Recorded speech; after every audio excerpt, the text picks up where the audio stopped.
Good evening, Mars Camille and Mars Suzy. Sumulat po ako to share with you my encounter with one of the most courageous women I have ever met. Her name is Jonna Lane Reyes. I met her one evening last September when I took an Uber on my way home. Instead of my usual route, Waze took us to a different direction. Pero late ko nang napansin because during my ride, we were talking about her husband who was previously diagnosed with pancreatic cancer and was only given a year to live. I can tell that their family is pretty much well off, but because of the husband's condition and hospital bills, she had to man up and earn extra for the family. She drives late in the afternoon till early morning since it's faster and makes 14 to 17 trips on a regular basis. We also have a shelter that houses both abandoned cats and dogs, but since the hospitalization, hindi na nila ito masyadong maasikaso. Her only wish is to find them a safe home. Later that night, I took her story to Facebook and surprisingly, marami ang nag-react.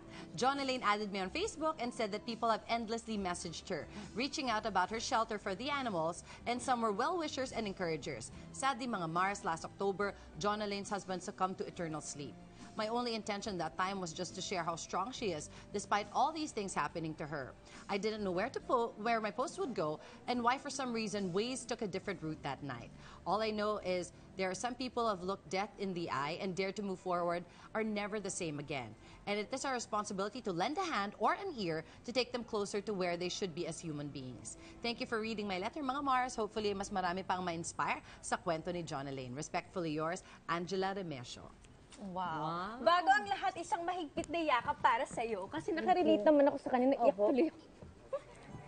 Naman, Mars.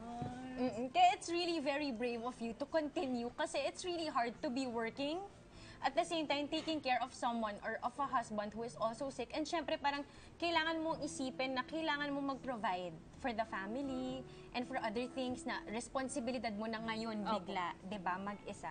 So it's really something na talaga namang kahanga-hanga para sa isang babae na ipagpatuloy gawin. Well, I'm in the company of such brave people, brave women. At syempre kasama dyan si Jonna Lane. Welcome sa Mars. Good evening po. Good evening, Jonna Lane. So, last month lang, kumbaga you lost your October husband. 19 siya namatay. Bago po nun, 16 days kami sa hospital. Alam ko na. Tapos, unti-unti na yun. Pero, ang sabi niya, kaya pa niya. Kaya lang, katawan niya bumibigay na. Alam ko na. Sabi sa kanya, kung may gusto ko sabihin, may gusto kong gawin, gawin na natin. Tapos ayun, lahat naman po nagawa. Okay na rin kasi sobrang hindi siya nahihirapan. Tapos, may warning. Hindi yung totally na bigla kang nawala. Nagkaroon kayo ng time. Paano yun? How were you able to spend time with him? Siyempre, you had to work din, di ba? Ang ginagawa ko noon, pag wala akong pasahero, I'll make sure babalik ako doon sa kanila to check kung may kailangan sila, may gusto silang ipabili. So far, sa aming dalawa ng anak ko, siya yung mas matapang. Talaga? Siya yung How old ka? Ilang taon na? 6 years old. Paano mo nasabi mas matapang siya? Kapag medyo, matutulog ko, mama, iyak ka na naman. Ganun siya. Tigilan mo, nakikita ka niyan sa heaven. Ganun siya. Nung minsan, sabi niya, masama daw si Papa. Nagyaya siyang mamasyal.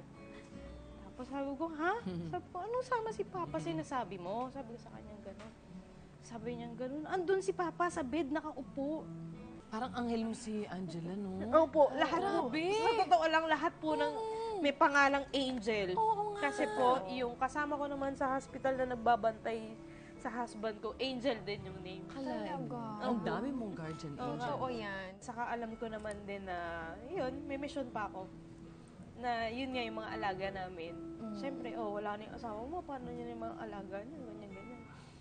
Ako naman, sabi ko, hanggat buhay ako, hanggat kaya ko, hindi ko rin sila pababayaan. Ilan ang alaga niyo? Ngayon, as of now, 12 dogs, 6 cats. Pero dati po, umaabot kami sa 40. Wow. Year 2006 pa yung ampunan na yun. Bakit yun nasimulan yan in the first place? Kayong mag-asawa na yan? Opo, kaming mag-asawa na. Siguro, sobrang awa namin yung mga strays na nakakalat-kalat, gagalis-galis, minsan nasasagasaan. Totoo. Ayun, binibigyan namin sila ng magandang buhay hanggat kaya namin.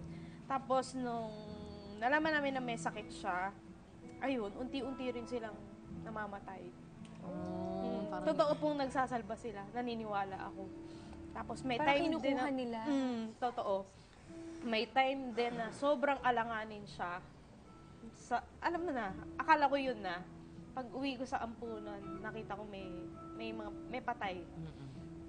Sabi niya, may namatay na naman. Sabi niya, dahil na naman sa akin yan. Sabi niya, sabi ko, wala naman tayong magagawa. Sabi ko, alam mo naman kung bakit.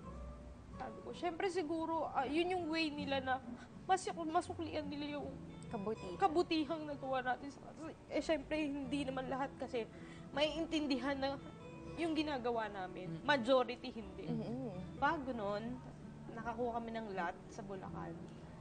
Doon namin balak itayo yung ampunan. Kaya lang, after nun, doon pumutok yung sakit niya. Lahat ng pampagawa namin doon naubos. Pero still, sabi ko nga, hindi ko man alam kung anong plano. Alam ko in time, magagawa ko lahat yan. Hindi para sa akin, para sa naging pangarap namin. Tutuloy mo pa rin siya. In his Tutuloy loving memory, di ba? Yeah. Ito naman, of course, lahat ng mga, bukod dun sa mga family members mo or mga kaibigan tumulong sa'yo, may mensahe ka ba para kay Angela, ang iyong angel? Hanggang ngayon, friends pa rin kami. Sabi ko nga, sobrang blessing in disguise na nagulat ako. Hindi naman niya sinabi na, oy, add kita sa Facebook. Walang ganon. Naghanap lang ako ng groups. Tapos, sabi ko, parang kilala ko to. Ako to. Sabi ko ganon. Tapos, minessage ko siya. Sobrang nagpasalamat ako. Hanggang ngayon, nagkakamustahan kami. May plano kaming magkikita kami ulit. Ganon. Sobrang nagpapasalamat ako. Kasi, alam mo yun, hindi naman tayo magkakilala. Tapos, in an instant, may kinahinatnan na hindi ko naman din inaasahan na gano'n yung impact. Kasi, ayun, sobrang daming pinagdaanan. Tapos, may time na wala ka ng pag-asa. Biglang may dadating. Ayun, sobrang salamat. Kita na lang tayo ulit sa susunod na araw.